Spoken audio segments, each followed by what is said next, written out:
Okay, and we're back. Now we're going to be talking about elasticity with just a touch of calculus. So we're going to start where the Marginal Revolution University video started, with calculating the elasticity of demand. So they start with the definition, which is that elasticity of demand is equal to the percent change in quantity divided by the percent change in price. Now this is a useful concept because what it tells us is how responsive the demand curve is. How big is the change in quantity relative to how big the change in price is. Now, in the Marginal Revolution video, they use what's called the midpoint formula. So they can only estimate elasticity between 2 points, okay?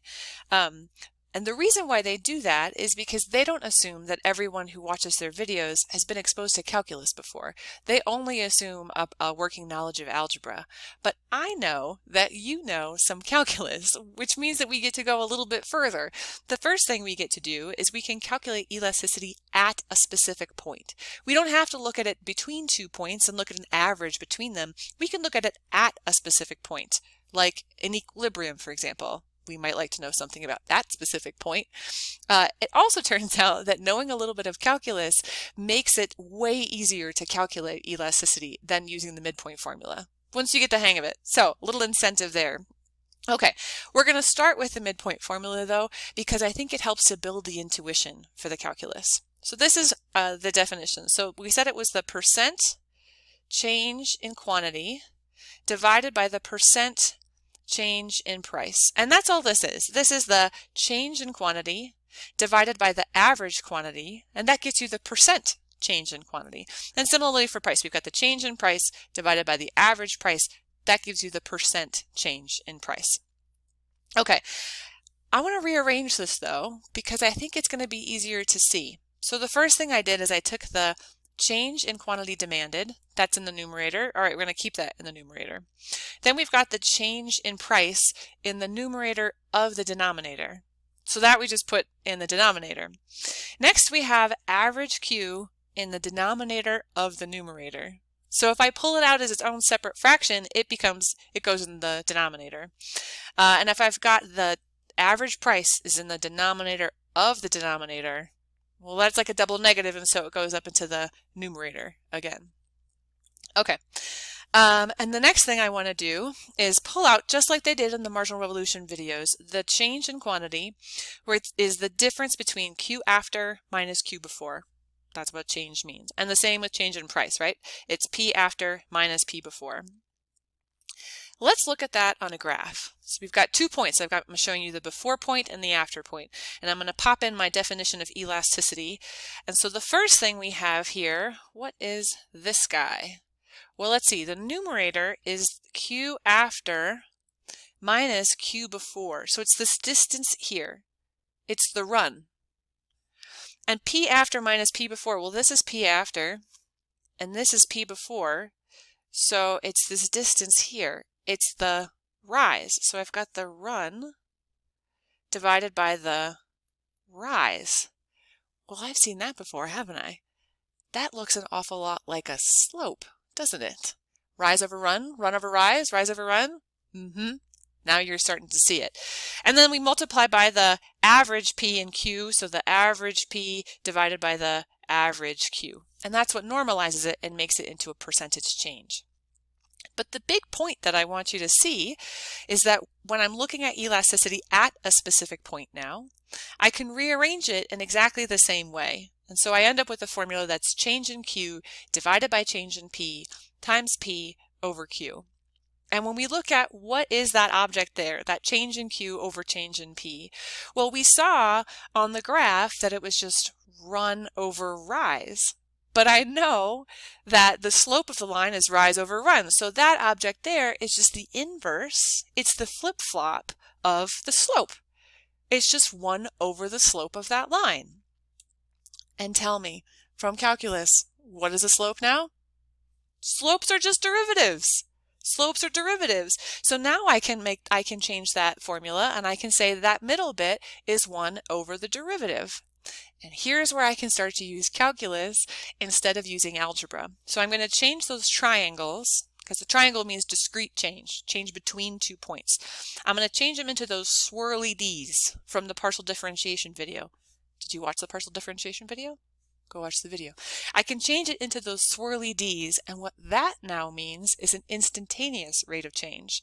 That's a derivative, which is way easier to work with a lot of the time.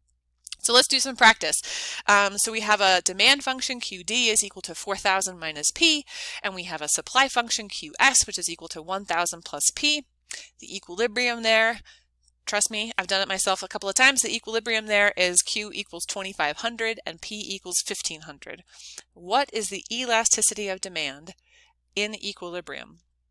All right, so I've got my information here. I've got my Q star, my P star, my quantity demanded function, and I've got my definition of elasticity. So the definition of elasticity says that elasticity equals the derivative of the demand function with respect to price. Derivative of QD with respect to price. Well, that's just -1.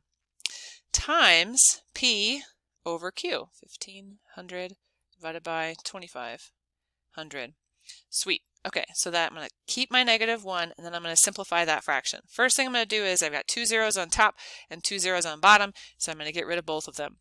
And then I'm going to look at those and I say, well, 15 and 25 have a common factor of 5, so I'm going to divide that out. So 15 divided by 5 is 3, and 25 divided by 5 is 5, and so that means my elasticity of demand is equal to -3/5. Great. Next. We just did what's called own price elasticity, and that measures how responsive demand is to changes in the price of the good that we're thinking about. But we might like to know about elasticity of other kinds too. For example, income. I might like to know how demand changes when income goes up or down. I also might like to know how demand changes when the prices of other goods change. It turns out that we can use elasticity concepts there too, and it's easier with calculus. So for example, income elasticity, it's the same definition as with own price elasticity, but instead of price, we're going to put income into those variables. And so the income elasticity is the derivative of the demand function with respect to income times income over quantity demanded. If you haven't watched my video on partial derivatives, go do it right now, because here's where we really use it. Okay, so practice. Suppose that we have a demand function, QD equals 9,000 minus P, so that's own price, plus 0.05 times income. Now we have a demand function of two variables. We say that demand responds to both its own price and also income. I have a quantity supplied as the same supply function, so it's 1,000 plus P. And we're going to consider the previous equilibrium when income equals 100,000 and price is 1,500 and quantity is 2,500. What is the income elasticity of demand at that equilibrium? All right, so I've got all my information. I've got Q star, P star, income. I've got my demand function. I've got my definition of elasticity. And here's where I have to take a partial derivative, because my demand function has two variables, but I need the partial derivative of quantity demanded with respect to I. I essentially need to ignore the effect of price and only look at the effect of income. And how do we do that again? That's right. I'm ignoring the effect of price, and so I just treat it as some number. It doesn't matter what it is. It turns out in equilibrium it's 1,500, but it could be 7, it could be 1,000,000. I don't care. It's just a number. So in this case, I treat it like a constant. So my income elasticity of demand is, first of all, the derivative of the quantity demand function with respect to income. Well, 9,000 is a constant, negative P is just a constant, and so my derivative is 0.05. Great. And then I multiply times income, 100,000, divided by Q, 2,500. Okay. Next thing I'm going to do, 0.05 times 100,000. I'm not fantastic at doing that in my head, and so I'm going to change that 0.05 into a fraction. So that's 5/100ths. And then I'm going to keep my 100,000 divided by 2,500.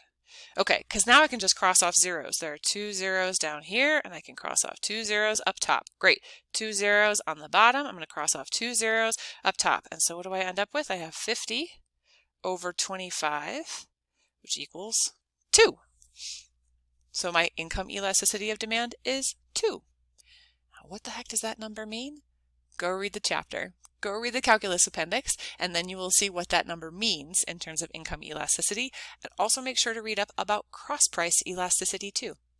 That's it for this math primer. Thanks for paying attention.